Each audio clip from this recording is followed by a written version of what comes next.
Oh, welcome back, folks, to the Busted Knuckle Garage. And just back from a wee holiday. Great time had by all. Lovely at the moment.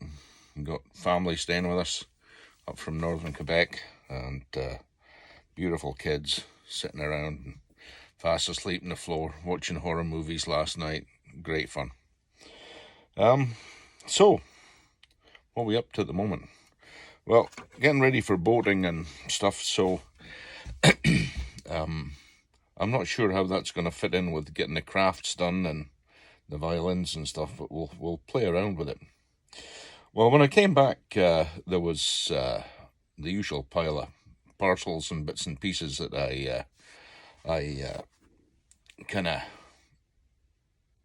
pick up on eBay and collect, and one of them was a French violin, which I've been looking to get for a long time. I really wanted to get a hold of a French violin. I can't afford to have a Italian violin, but I can maybe get the second best with a nice French violin. This is made in Paris, according to the signs, and I'm hoping that it's actually the correct signs that are on the fiddle. I think it is.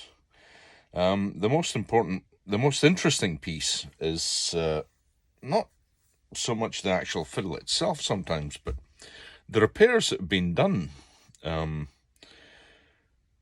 I say, it never ceases to fascinate me, the life of a violin, and the fact that there's something about them that people just want to keep them going. Like, you don't throw a violin out, I don't think, unless it's absolutely smashed to pieces and completely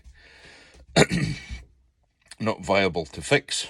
But it's amazing, the repairs that you see that have been made. And I have a case in point here, and I'm going to turn the video around and let you see, and we'll have a wee chat about it. Okay, here we have the fiddle. It was in pretty reasonable shape, but the glue had dried out and things were falling apart, and the tail block had fallen off into the guts, and as well as the sound post into the middle of the fiddle. So it was all quite badly cracked here along the back. Around here was separated, so gently split it, heated and moistened the area here to get it off. Not perfect, but not too bad. We'll clean it up a wee bit, and I think an injection of some heavy duty glue into some of the wee fissures round about there will strengthen everything up. Not the most fancy of backs on a violin, I think made with decent wood, decent enough carved out. Now, I was talking about the interesting parts, and here we have a repair right up the centre here. Quite a typical repair. It's interesting to see the quality of these repairs. Some are very, very carefully crafted out and beautifully finished off. This is just wee bits of, I'm not sure if that's maple or what it is that's been used to do the repair, but just to strengthen the middle joint. Sort of interesting to see it. And obviously it's been apart before to do that repair. That's the thing from the original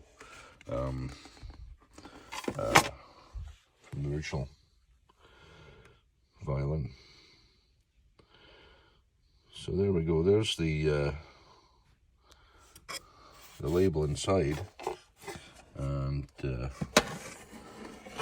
the companion too. I've got to do a wee bit of research on this and see if I can find more of the backstory on this fiddle. I think this is basically going to be a very simple restoration job because the fiddle is in pretty good shape.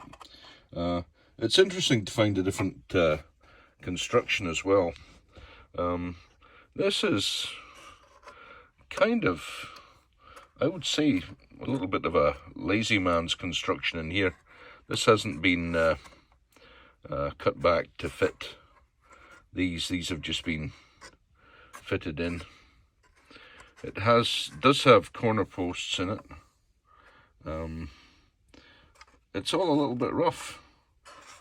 I mean, I'm not very sure if some of this has been repaired or changed or whatever in the past, but some of this looks a wee bit rough here. It's needing glued and tightened up and tidied up. The fingerboard was cracked right through. I'm not sure what had happened there, but it came off. It came off in pieces. I don't know if it had been. Don't know what the story had been there, but it completely shattered into bits as we were taking it off. So in rough shape. So I soaked the neck overnight and all the little bits peeled. It's interesting, I don't know if you can see it there, but you can see that there's been it's had some sort of shaping happen on the face of the neck here to hold the glue. Now I've soaked most of the glue out, and I'll take maybe a stiffer kind of piece of cloth or something over it to get the rest of the bits and pieces out of that. It's going to be quite nice and easy to put a new neck on, I think. Just be a wee bit of shaping and whatnot. I'll probably change out these pegs. They look somewhat the worse for wear. I don't know, they're not bad. It's the original pegs. Maybe clean them up a wee bit.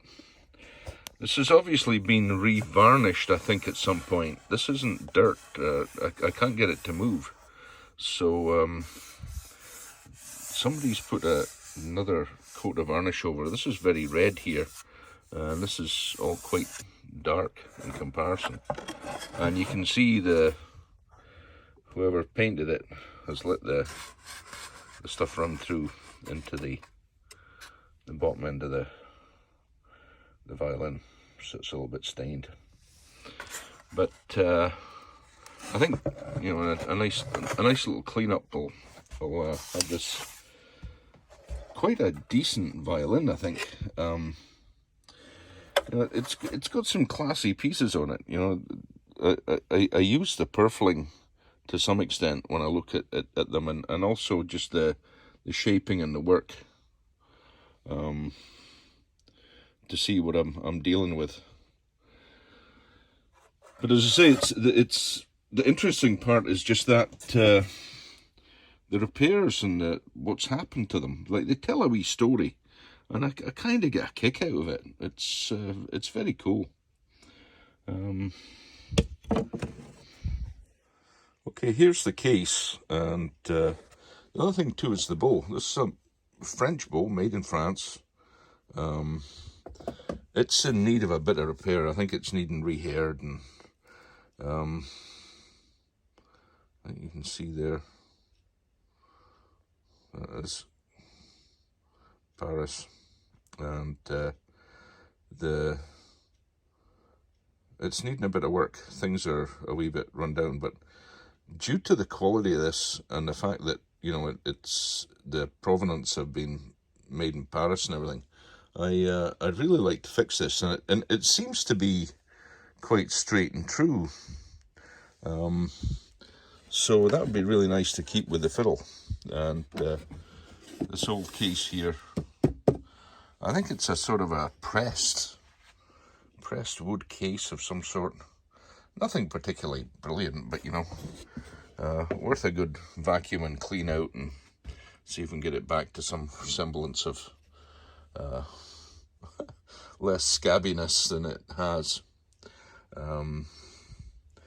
But yeah, interesting stuff. Well, the only other thing in the last day was fitting the skeg guard, new skeg guard, back onto the new bottom end on the, or refurbished bottom end on the outboard.